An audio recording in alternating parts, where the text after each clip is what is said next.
របៀបថាខ្នាញ់ជាភាសាអង់គ្លេស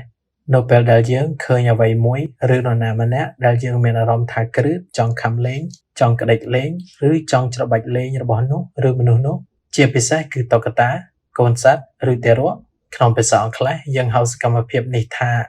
cute aggression តែបើសិនជាយើងចង់និយាយថានរណាម្នាក់ឬអ្វីមួយគួរឲ្យខ្នាញ់យើងមិនមានពាក្យដែលមានន័យថាខ្នាញ់ចំជាភាសាអង់គ្លេសនោះទេ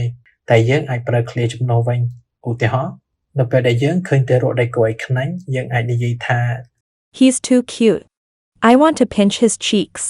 He's too cute. I want to pinch his cheeks. មានន័យថាគាត់គឺគួរឲ្យស្រឡាញ់ពេកហើយខ្ញុំចង់ក្តិចថ្ពាល់របស់គាត់ឧទាហរណ៍មួយទៀត She's too adorable. I want to squeeze her cheeks. She's too adorable. I want to squeeze her cheeks. មានន័យថានាងគឺគួរឲ្យស្រឡាញ់ពេកហើយខ្ញុំចង់ច្របាច់ថ្ពាល់របស់នាង